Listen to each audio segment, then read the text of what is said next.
tentunya sebagai Menteri yang bertanggungjawab terhadap perihal kewarganegaraan, saya mengulangi jaminan bahawa tiada satu pun kumpulan yang akan terkecuali atau diabaikan dalam pindaan ini. Ya, kalau dibimbangi akan ada segmen dalam masyarakat yang terkesan terhadap pindaan ini, yang kemudiannya membawa kepada mereka mempunyai masalah tentang status kewarganegaraan.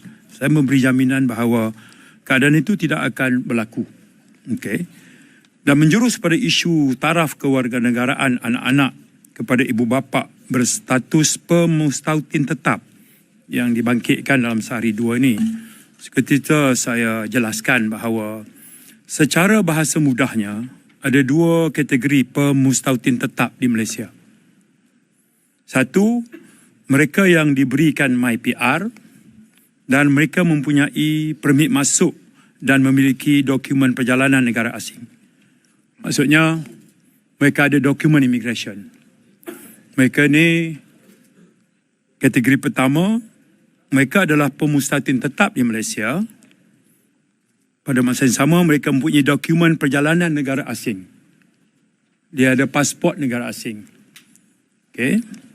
Dia ada sijil lahir negara asing. Tapi dia tinggal di sini, dia bertaraf pemustautin tetap. Dia dan pasangannya. Kategori yang kedua adalah pemegang status pemustautin tetap atau MyPR tapi tiada mempunyai permit masuk atau dokumen perjalanan negara resah. Mereka dianggap tidak mempunyai dokumen immigration. Okay. Mereka ada sijil lahir. Tapi pada kolom warga negara dan sebagainya dianggap sebagai mereka ni PR tapi tak mempunyai permit masuk, dokumen immigration. Jadi kategori kedua ni merujuk kepada asalnya mereka tu anak angkat. Okey. Kemudian melalui proses mahkamah mereka mendapat status anak angkat melalui proses pengangkatan. Okey. Tapi terhenti di situ. Dia tak mohon untuk jadi warga negara. Kalau dia mohon, kita proses mengikut 15A. Kalau dia tak mohon, dia jadi PR lah. Jadi ada dua kategori. Ataupun PR local born ni juga adalah mereka yang berada di sini, lahir di Malaysia ni sebelum merdeka, sebelum 57. Mereka lahir di sini. Tapi mereka tak pernah mempunyai dokumen apa-apa. Dan yang satu lagi adalah mereka berada di Malaysia sebelum pembentukan persekutuan, sebelum 1963. Isunya adalah mereka tidak mempunyai dokumen, dia panggil tiada permit masuk atau dokumen perjalanan. Itu isu harus dibezakan. Baik. Jadi, prinsip yang utama adalah semua anak pemegang status pemustautin tetap kategori pertama, iaitu warga asing sepenuhnya. Okey. Adakah anak mereka bila lahir di sini, apakah mereka stateless? Jawapannya tidak. Dari segi undang-undang, mereka ikut warga negara bapa atau warga negara mak. Dia lahir di sini, tapi bapa dia Amerika, PR Malaysia. Mak dia Singapura, PR Malaysia. Mereka adalah warga negara Amerika dan Singapura. Anak lahir di Kuala Lumpur. Okey. Jadi kalau mengikut perlembagaan yang asal, anak mereka itu automatik warga negara. Anak mereka itu automatik warga negara. Sedangkan bapaknya Amerika, maknya Singapura. Jadi kalau dia automatik warga negara, dia ada dua warga negara. Sedangkan perlembagaan kita tidak mengiktiraf dua warga negara. Jadi jangan dicampurkan antara PR warga asing dengan PR local born. Itu bezanya. Baik. Jadi saya katakan adalah menjadi tanggungjawab ibu dan bapa untuk melaporkan kelahiran anak-anak mereka di kedutaan negara asal masing-masing agar mendapat taraf kewarganegaraan negara asal mereka. Jadi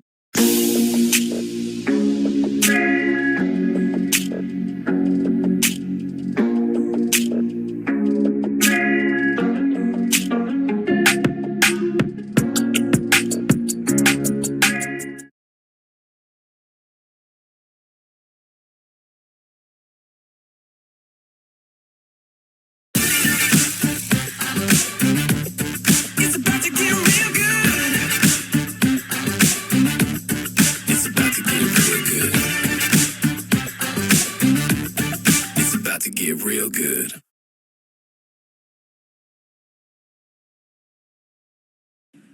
Kalau anak mereka lahir di sini, mereka tanggungjawab mereka adalah melaporkan kelahiran itu di kedutaan mereka.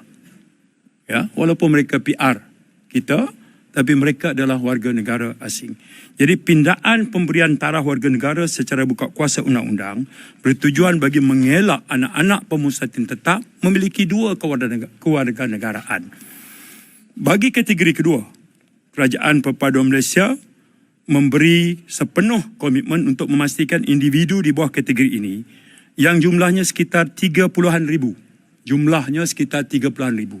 Dalam rekod PR yang ada di KDN, PR local bond ini dalam 30-an ribu. Okay? Yang memohon warga negara adalah 10 ribu. Okay? Rekod pemberian PR kita, local bond yang tadi 3 kategori anak angkat, ataupun lahir di persekutuan sebelum 57, ataupun dia ada di sini sebelum pembentukan Persekutuan Malaysia 63. 3 kategori itu local bond PR. Jumlahnya 30-an ribu. Tak semua mohon. Yang mohon adalah sekitar 10 ribu begitu. Baik. Jadi undang-undang sekarang adalah bila yang ini kita nak selesaikan dulu. Okey. Yang ini kita nak selesaikan bahawa saya pun mendengar perbahasan pusingan pertama tadi. Saya dengar Kota Baru, Pagoh, Muar, saya dengar juga Pasir Gudang, ya, Segambut, ya, kebanyakan menyentuh tentang perkara ini. Dan yang kita nak utamakan selepas ini, saya akan buat penggulungan besok. Saya akan memberikan satu jalan keluar kepada local bond PR ini. Ya, sebab sebahagian daripada kalangan yang masih lagi tidak bersetuju perkara ini, saya tengok dia mencampur adukkan antara local bond PR yang 3 kategori tadi dengan pemegang PR yang terdiri pada warga asing. Saya nak sebut bahawa kalau local bond PR ini jumlahnya 30-an ribu, manakala PR yang warga asing ini 7 kali ganda lebih besar daripada local bond PR. Jadi kalau perlembagaan yang ada sekarang ialah anak PR ni automatik dapat warga negara, itu akan membawa kepada suatu keadaan yang tidak seimbang. Saya nak sebutkan. Oleh itu, fokus Kementerian Dalam Negeri sekarang adalah nak address angka 30-an ribu tadi, yang sekitar 10 ribu lah, belasan ribu yang memohon. Dan kami akan proses melihat perkara sama ada 15A ada ataupun 19.1. Okey, kami akan tengok. Jadi penjelasan lanjut perihal perkara ini akan saya masukkan dalam penggulungan pada besok hari. Saya juga dapat mengesan ada juga kegusaran tentang status orang asal, anak negeri dan pribumi Semenanjung Malaysia, Sabah, Sarawak. Jadi dia kaitkan, dia gaul sekali dengan isu anak PR ni. Ya, walhal orang asal, anak negeri dan pribumi Sabah dalam Perlembagaan Persekutuan, kumpulan ini ditafsirkan dengan jelas adalah warga negara Malaysia secara kuat kuasa undang-undang. Itu dinyatakan dalam perkara 160-161. Jadi tak berbangkit lagi apa jadi pindaan ini kepada status orang asli dan status anak pribumi Sabah Sarawak. Perkara 160-161 Perlembagaan Persekutuan mengatakan bahawa kelompok ini adalah warga negara Malaysia secara kuat kuasa undang-undang. Tentulah dia ada prosesnya, itu kena ada sijil perkahwinan, ya, dan kena ada bukti-bukti lain seperti mana yang diperlukan. Ya. Itu adalah perkara yang dokumen-dokumen yang perlu diadakan sesuai dengan akta ibu yang menyusul peruntukan di dalam perlembagaan. Okey? Maksudnya kuat kuasa undang-undang sekalipun, katalah perkara 14, kuat kuasa undang-undang, mak orang Malaysia, bapa orang Malaysia, anak kuat kuasa undang-undang warga negara. Tapi dia kena lengkapkanlah apa dia? Sijil lahir. Mak, sijil lahir mak atau IC mak, IC bapa. Dan sebelum buat sijil lahir, dia ada dokumen-dokumen lagi. Itu prosesnya lah. Jadi yang paling penting apa dia? Mak rakyat Malaysia, bapa rakyat Malaysia, anak automatik warga negara Malaysia.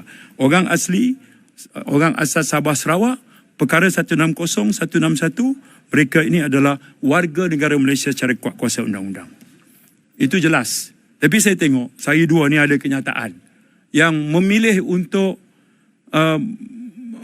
mempercayai sebaliknya. Yang itu saya agak pelik. Sedangkan dalam perlembagaan tu sangat jelas. Dan ini tak ada kaitan dengan PR ya, yang kita lakukan pindaan.